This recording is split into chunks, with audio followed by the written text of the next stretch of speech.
उज्जैन के अंकित ग्राम सेवाधाम आश्रम में बीते 1.5 वर्ष में 17 बच्चों की मौत के मामले में कार्रवाई तेज हो गई है। मध्य प्रदेश हाई कोर्ट के संज्ञान में लेने के और नोटिस जारी करने के बाद कलेक्टर के निर्देशन पर 5 सदस्यीय जांच टीम ने अंबोदिया डैम स्थित आश्रम पहुंचकर विस्तृत निरीक्षण किया।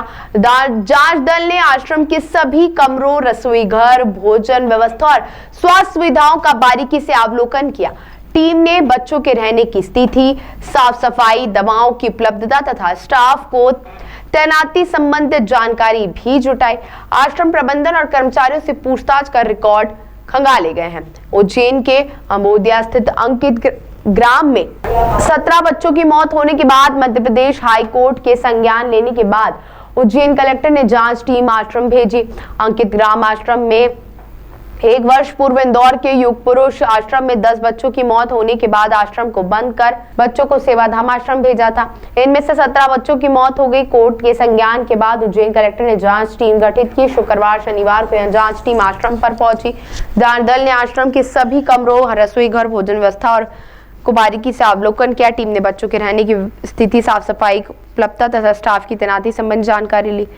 वहीं जांच समिति के एसडीएम पवन बावरिया ने बताया कि निरीक्षण के दौरान तक जानकारी संकलित की गई और विस्तृत बच्चों में से 17 की मौत हो गई। पकड़ा। हाईकोर्ट ने मुख्य को नोटिस जारी कर जवाब तलब किया है और निरीक्षण रिपोर्ट पेश करने के निर्देश दिए हैं।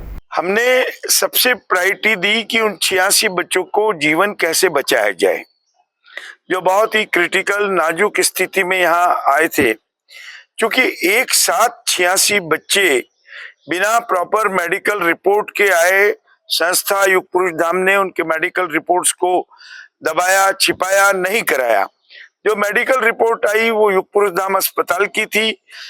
बाल कल्याण समिति ने भी संज्ञान नहीं लिया और हमने ये समझा कि ये बहुत ही इमरजेंसी है, इसलिए इन बच्चों को स्वीकार किया जाए। सबसे पहले इन बच्चों को जीवन बचाना था। 86 बच्चों में से कई बच्चे आहत हो सकते थे, लेकिन पूरे 14 महीने सेवा के दौरान निश्चित रूप से 17 बच्चों की मृत्यु हुई। उसमें 11 जो है विशेष देखरेख वाले और 6 बच्चे वयस्क थे। हमने पूरा प्रयास किया, कई अस्पतालों में उनको भर्ती कराया, पूर्व से इलाज चल रहा था।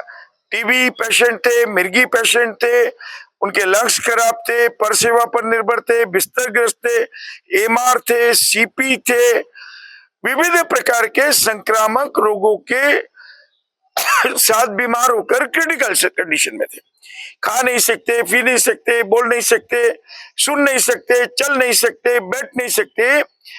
ऐसे तमाम बच्चों को एक नया जीवन देने का प्रयास यह अंकित ग्राम सेवाधाम आश्रम कर रहा है और करता रहेगा, क्योंकि वर्तमान में इन बच्चों को अस्पतालों की जगह केयर की जरूरत होती है।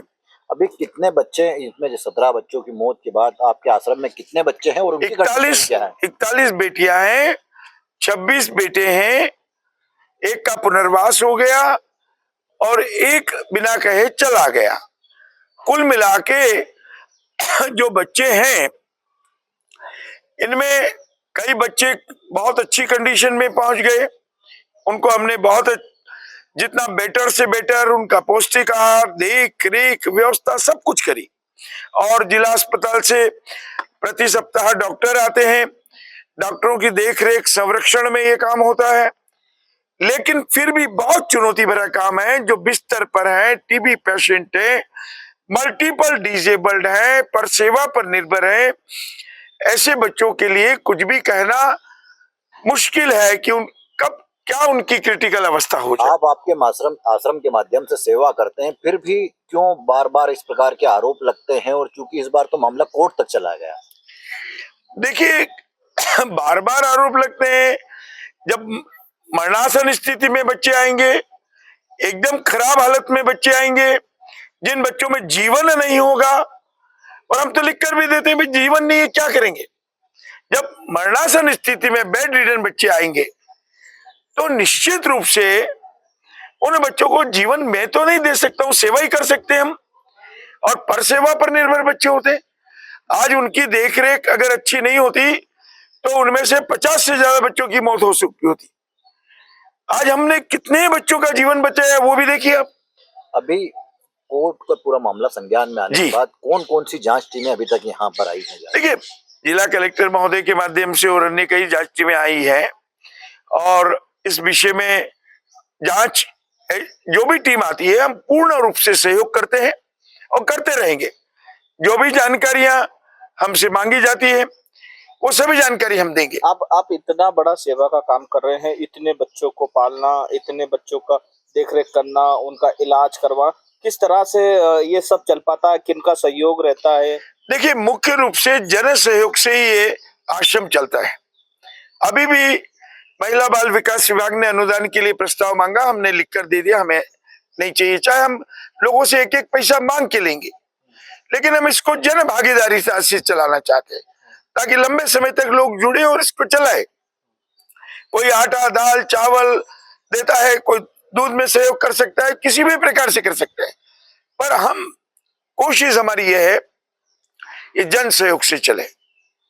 कई लोगों का ऐसा आरोप है कि सहयोग के पैसों से बड़ी बड़ी बिल्डिंगें बनाई जा रही है और उनका पैसों का दुरुपयोग किया जा रहा है, दान के पैसों का। अगर किसी को ऐसा लगता है कि दान पैसे का उपयोग हो रहा है, वो मेरे आश्रम में आए, मेरे अकाउंट्स को मेंटेन करे। यहाँ का काम पारदर्शी है और पूरे काम को वो देखे और वैल्यूएशन करवा ले। हमारे यहाँ पर अगर दान का 1 रुपया आता है तो 1.25 और 1.5 रुपए में वो चलता है, ये मेरी गारंटी है। अगर कोई व्यक्ति कुछ भी बोलने के लिए तो किसी के लिए कोई रोक नहीं है, कोई कुछ भी बोल सकता है, लेकिन मैं गारंटी के साथ बोलता हूं दान का 1-1 रुपए का सदुपयोग यहाँ होता है। 1200 से अधिक। आज 27 फरवरी को माननीय कलेक्टर महोदय के निर्देशन में एक जांच कमेटी जो गठित हुई थी 5 सदस्यीय, उसी के तारतम्य में जो है CMHO साहब हैं, सामाजिक न्याय के हमारे हैं, जिला पंचायत से अधिकारी हैं और साथ में DPO जो महिला बाल विकास अधिकारी हैं। तो आज सभी हम यहाँ पे जो अंबोदिया गांव में सेवाधाम आश्रम है, जहाँ पर जो मेंटली चैलेंज्ड बच्चे और बालक भी हैं और उसमें और जो एडल्ट्स भी हैं, जो पुरुष भी हैं, महिलाएं हैं, उनका एक आश्रम है। तो अभी तक हम यहाँ पर आए हैं और हमने पूरा परिसर का भ्रमण किया है। इनके भोजन की व्यवस्था कैसी है, इनके रहने की व्यवस्था कैसी है और भंडार कक्ष भी देखे हैं और इनको जो मेडिकल फैसिलिटीज़ भी क्या है। तो अभी हम यहाँ पर जांच भी कर रहे हैं, तो इसीलिए जो है जांच कमेटी जो गठित हुई है, इसीलिए यहाँ पर आए हैं।